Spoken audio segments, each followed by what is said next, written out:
Thank you, Mr. Kufur. Thank you for your calm yet and determined voice, a strategic and thoughtful contribution, and ECOWAS that listens to its citizens is an ECOWAS that has a future. We sincerely appreciate also your presence and the clarity of your vision. So, nous allons directement passer au discours d'ouverture avec une femme politique de premier plan, juriste de formation, ancienne ministre de la Justice, ancienne première ministre du Sénégal. Elle incarne une figure rare de constance, de courage et de clarté dans l'espace public africain. Madame Aminata Touré n'est pas simplement une femme d'État, elle est l'une des voix les plus affirmées et les plus engagées du continent.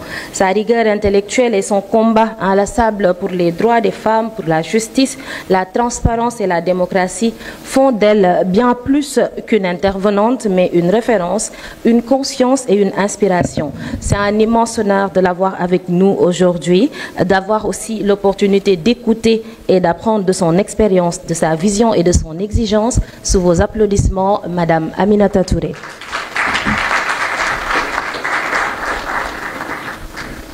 Merci beaucoup pour cette généreuse introduction. Je voudrais tout d'abord m'excuser pour mon retard qui est vraiment indépendant de ma volonté. J'ai dû conduire moi-même pour venir. Mon chauffeur qui est dans la salle, il aura droit à cette remonstrance, était en retard. C'est aussi une leçon, peut-être dont la CEDEAO a besoin, c'est qu'il faut compter toujours sur soi-même. C'est un jour d'anniversaire, 50 ans, c'est l'âge de la grande maturité. Et je voudrais mettre l'accent surtout sur ce qui nous rassemble et peut-être regarder l'avenir avec optimisme. La CEDEAO, il faut le rappeler, c'est 456 millions d'habitants. C'est 456 millions de consommateurs. Les économies de la CEDEAO ensemble, en termes de PIB, c'est 564 milliards de dollars. Ça veut dire que si nous formions un seul et même pays de la CEDEAO, nous serions la 25e puissance mondiale. Je pense que ces chiffres, il est bon de le rappeler, parce que parfois nous avons tendance à voir juste le verre complètement vide au lieu de le voir à moitié plein. Et dans ce moment où nous parlons de grands ensembles, il faut que nous percevions la CEDEAO comme un outil extraordinaire en termes de potentiel que nous devons renforcer. La CEDEAO, c'est aussi un espace de jeunes. Et il est heureux que pour l'animation et pour les prises de discours, Monsieur le Président de Afrikadium, vous ayez pensé à mettre les jeunes en avant. Vous avez toujours cette vision qui est importante et qui reflète l'état de notre communauté. 70% de nos populations ont moins de 35 ans. Et il est temps justement qu'on appuie sur ce levier pour aller de l'avant. La CEDEAO aussi, c'est un espace de vie. On peut le voir également dans les deux sens. C'est la croissance démographique la plus élevée au monde. C'est 2,2% de croissance annuelle. Ça va dans les deux sens. Il faudra dire que ce sont des bras forts que nous accueillons dans notre communauté chaque année, mais également c'est une population large qui a des besoins énormes en termes de services sociaux, en termes d'éducation, de formation, mais également comme potentiel économique. C'est pour ça que je dis que ça peut aller dans les deux sens. Mais lorsqu'on pense que l'âge moyen, l'âge médian est de 19,7 années, comparé à l'Europe où c'est de 44 ans, nous voyons tout de suite, disons, le potentiel que nous projetons vers l'avenir. Mais dans un avenir aussi où la main-d'œuvre manuelle est de moins en moins utilisé au profit de l'intelligence artificielle, ce qui doit également nous amener nous-mêmes à aborder cette question de manière très lucide. Vouloir embrasser tout de suite et rapidement l'intelligence artificielle dans un contexte où nous avons besoin d'accroître rapidement le nombre d'emplois à cause de la jeunesse de notre population, il faut aborder la question de manière très lucide. Mais en tout état de cause, c'est également un marché important de consommateurs. C'est pour cela que je voudrais inviter, y compris nos jeunes, à voir également ce potentiel qui est énorme, mais qui a besoin également, à travers une analyse tout à fait lucide et réaliste, de montrer également ses faiblesses. Mais je pourrais dire que beaucoup rêveraient d'une disparition de la CEDEAO. Ça, il faut le comprendre. Ce que les présidents de l'époque, qu'on les aime pas, qu'on les critique pas. Surtout que moi, à l'époque, j'étais relativement jeune, donc j'étais de l'extrême gauche. Je n'avais pas des fans parmi les présidents qui ont créé la CEDEAO. Mais ils ont eu quand même un moment de génie et de lucidité extraordinaire. C'est avec le recul que nous nous en rendons compte. Lorsque nous parlons de 456 millions de personnes, comparons-le au Sénégal où nous sommes 18 millions. En termes économiques, ce que cela signifie, c'est que si je suis une petite entreprise à Ngaye, je parle de Ngaye parce que c'est la capitale du cuir au Sénégal, dans un espace CEDEAO qui fonctionne, mon marché n'est plus de 18 millions, il est de 456 millions. Et ça, c'est valable pour tous les secteurs de l'économie. Malheureusement, encore une fois, ça fait partie des défis, nous ne commerçons pas avec nous-mêmes. Le commerce intracommunautaire, il est d'à peine 10%. Nous commerçons avec l'extérieur parce que le commerce intra-Union africaine lui-même, il est de 12%. Donc nous commerçons tous beaucoup plus, commencer par la Chine, puisque la Chine, il faut le rappeler, est depuis quelque temps le premier partenaire économique du Sénégal. Ce à quoi le représentant de l'Union européenne m'avait dit, oui, mais l'Union européenne est le premier partenaire économique du Sénégal. Mais c'est un ensemble. Mais en termes de pays individuels, c'est le cas. Mais ce que nous souhaiterions, nous, c'est que le premier partenaire économique et du Sénégal et de la CEDEAO soit la CEDEAO elle-même. Voilà un premier problème qu'il va falloir que nous réglions. Mais pourquoi la CEDEAO n'est pas le premier partenaire de la CEDEAO? Parce que tout simplement, nous avons un retard important en termes d'industrialisation et voilà, d'offres de produits de consommation courante. Ça m'amène directement vers ce que nous devons faire. Ce que nous devons faire, c'est consolider notre marché communautaire, ce qui est une avancée extraordinaire. Pour aller à Lagos, je m'y étais rendu il n'y a pas très longtemps, vous passez toute la journée pour y aller. Toute la journée.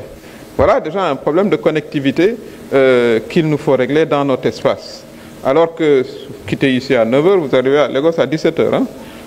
Encore que, et ça il faut le saluer, je ne fais pas de la publicité pour voilà, cette compagnie qui a son siège au Togo.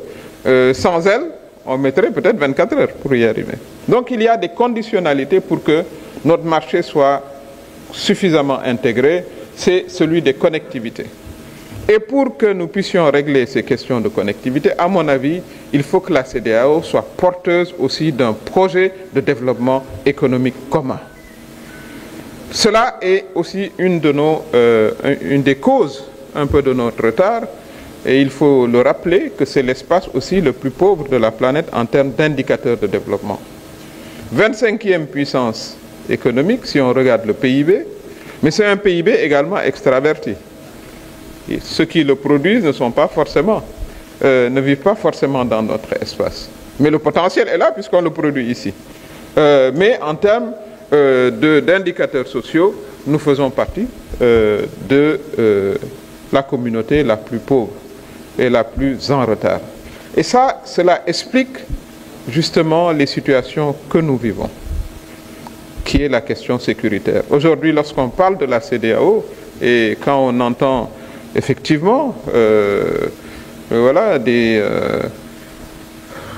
alarmes en termes de est-ce que la CEDEAO va continuer à exister, on peut se poser la question. Mais pour moi, on est très loin de ce scénario, heureusement. Je considère que nous avons eu, à un moment, nous, c'est les chefs d'État, puisque la CEDEAO a quand même 8 institutions, il faut le rappeler, y compris une banque, ce que beaucoup ne savent pas, banque d'investissement qui existe. Nous avons la conférence des chefs d'État, la conférence des ministres, etc. On a différentes institutions, il y en a 8 au total. Mais il faut que de ce point de vue-là, nous puissions savoir que le premier, pour moi, objectif actuel, puisque nous fêtons nos 50 ans, c'est de continuer à exister dans les 50 prochaines années. Et le défi, aujourd'hui, est un défi sécuritaire. Nous avons perdu 3 de nos membres momentanément. Je considère que ces 3 pays membres doivent revenir dans l'Union. Et c'est voilà, des décisions qui malencontreusement ont amené cette réduction du nombre d'États membres. De 15, nous sommes passés à 12, alors qu'il aurait été souhaitable que nous augmentions en nombre. Mais j'espère, et je pense que c'est le cas, en tout cas la CEDEAO travaille à engager une discussion et une collaboration avec les États membres de l'AES. Parce que ce n'est pas parce qu'on n'est plus dans le même espace que nous ne partageons pas les mêmes préoccupations, notamment la préoccupation sécuritaire. Aujourd'hui, toutes les réflexions qui doivent être engagées au sein de l'Union, c'est comment renforcer le dispositif sécuritaire de la CEDEAO. Je crois que avant qu'on ne parle d'économie, qu'on ne parle de monnaie commune, etc., il faut être là. Et nous savons les risques qui existent. Et dans ce dispositif-là, je pense qu'il serait temps qu'on ait la conférence des ministres des Forces armées comme institution agréée ou annexe ou ad hoc de la CEDEAO, qui pourrait engager des discussions avec les ministres des Forces armées des AES. Ça, c'est des propositions concrètes qu'il faut mettre sur la table. Je considère que la question sécuritaire est une question qu'il nous faut aborder ensemble, comme ensemble, et engager une discussion avec les États de l'AES pour aller vers une force commune CEDEAO-AES pour renforcer notre sécurité, avant d'engager des discussions plus larges pour voir comment ces 3 pays pourraient revenir. Mais la question que les jeunes ont abordée, la question du renouveau de la CEDEAO, est une question qui est évidente. Nous-mêmes, le Sénégal, il y a 1 an et demi, on n'avait aucune garantie qu'on en serait à cet état de stabilité. Parce que la question du 3e mandat a failli faire voler en éclats justement cette stabilité-là. Et elle continue à se poser dans l'espace CEDEAO, avec des positions qui ne sont pas constantes souvent. Et ça, c'est ce qu'on reproche souvent aussi à la CEDEAO, c'est que les positions dépendent un peu des différentes affinités au sein de la conférence des chefs d'État. Et ça, on ne peut plus continuer comme ça. On a une position, on la fait respecter, et cette position également doit tenir compte des différents contextes. Il est évident. Parce que moi, je considérais que si on veut condamner, exclure un pays parce qu'il a fait un coup d'État, alors que vous-même, vous vous préparez à faire un 3e mandat, où est la différence? Où est-ce qu'elle est la différence? Et voilà le type d'absurdité que les États ne peuvent plus, les populations des États ne sont plus prêts à accepter. Donc il va falloir, à l'occasion de nos 50 ans, que nous puissions vraiment aller au fond de ces sujets, et la société civile, qui est libre de toute contrainte, est bien positionnée pour développer ces questions-là, puisque les États ont aussi des contraintes, ils ont des amis, ils ont des intérêts, donc ils sont moins libres. Mais je considère qu'on ne peut plus faire l'économie de mettre sur la table vraiment tout ce qui nous a freinés. L'autre question qui est centrale après celle de la sécurité, c'est la proposition concrète, c'est qu'on ait une conférence des ministres des Forces armées, qu'on engage également un cadre de discussion de cette conférence avec les États de l'AES, et il va falloir penser à une force justement de défense commune. Elle peut être une force d'attente pour l'essentiel, puisque entretenir une force permanente, ça coûte très très cher. Mais il faut se rappeler que l'un des plus grands succès de la CEDEAO, c'est ECOMOG. Et ça, il faut le rappeler à notre jeunesse. Au plus fort des massacres du Libéria, il a fallu que ECOMOG intervienne. ECOMOG est intervenu aussi, si je ne me trompe pas, en Sierra Leone. Et même intervenu sous une autre forme en Gambie. Donc, évidemment, à un moment aussi, on a voulu l'utiliser dans un sens qui n'était pas le bon. Parce que ceux qui disaient on doit l'utiliser parce que certains font des coups d'État, eux-mêmes s'apprêtaient à faire des coups d'État institutionnels. Donc ça n'avait plus de sens. Donc il faut que la logique prévale. Et je suis tout à fait d'accord que le fondement de notre union doit être le respect des droits humains, le respect des constitutions. Mais ce doit être également vraiment une perspective de développement commune. Moi, je ne pense pas que le discours sur les droits humains puisse prospérer indépendamment de l'émancipation des peuples qui vivent pour leur majorité dans des conditions de pauvreté inacceptables au XXIe siècle. Les deux vont ensemble. D'ailleurs, si on regarde le corpus des droits humains sous l'égide des Nations Unies, le droit au développement est un droit fondamental dont personne ne parle d'ailleurs lorsqu'on parle des droits humains. Donc ça également, c'est des questions qu'il va falloir que nous abordions. Je voudrais terminer sur la question de la monnaie, puisqu'on ne peut pas parler de développement endogène, dans un contexte d'ailleurs où de plus en plus nous avons recours à la mobilisation des ressources au sein de notre espace. Même pour ce qui concerne l'État du Sénégal, nos récentes descentes sur le marché financier se sont faites au sein de l'espace communautaire, ce qui est excellent. Nous ne sommes pas les seuls à le faire. La Côte d'Ivoire va régulièrement sur le marché de la CEDEAO, etc. Des ressources qui sont là et qui vont venir également d'autres espaces. Parce que ce qu'il faut également comprendre, c'est peut-être le seul avantage lorsqu'on a un retard de développement, c'est qu'il y a des industries qui ne vont survivre que parce qu'elles vont investir en Afrique. Je m'explique.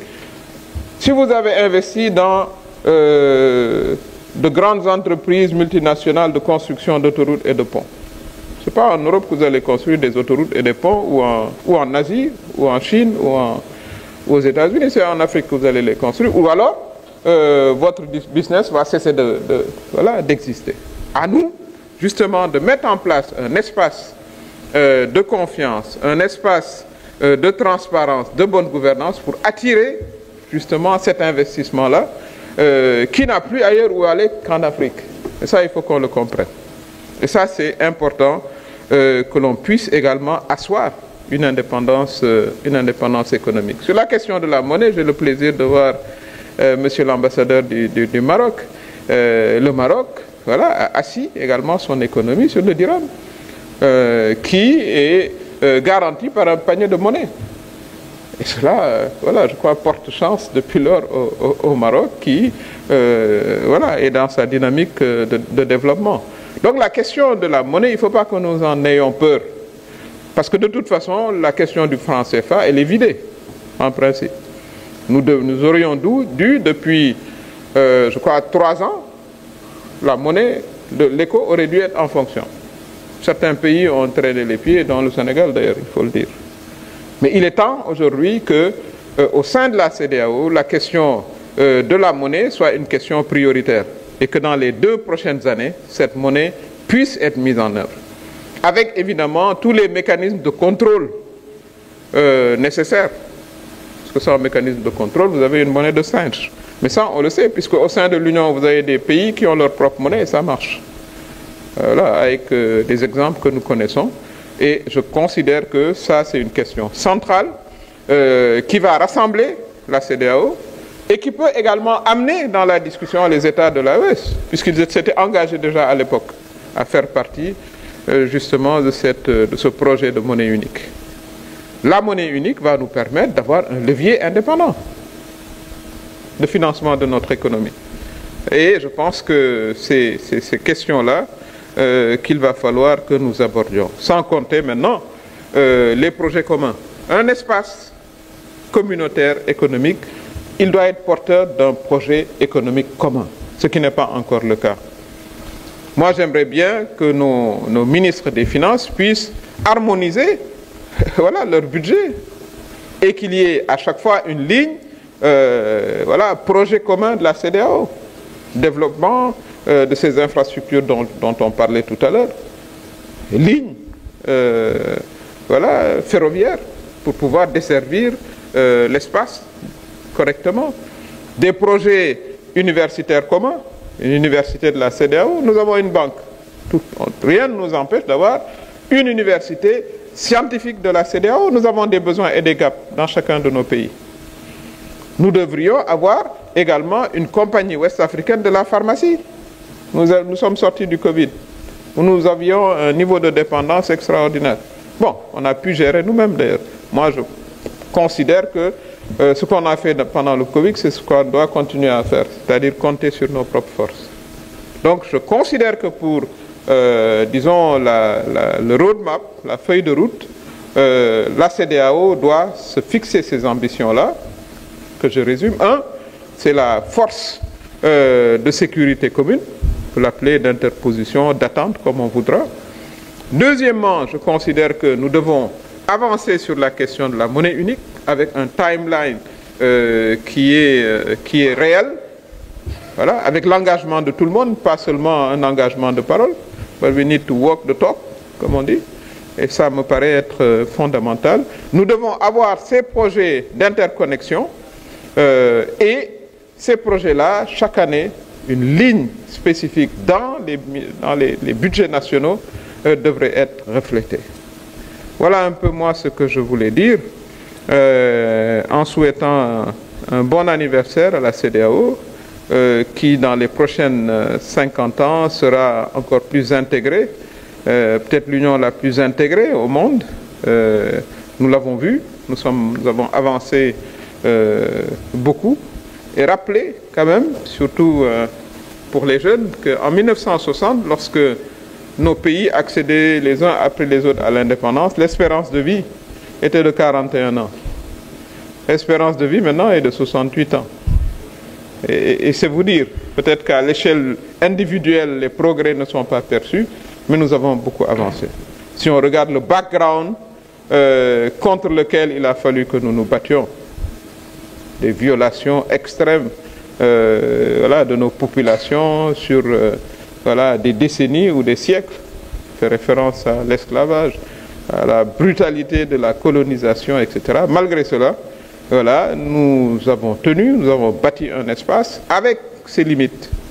Je suis la première à les reconnaître et je ne vois pas d'antagonie entre la CEDEAO des chefs d'État et la CEDEAO des peuples. Les chefs d'État doivent respecter les volontés des peuples. Ce n'est pas plus compliqué. Et ils ont leur place. Et la manière dont ils doivent respecter la volonté des peuples, c'est d'abord de respecter les constitutions.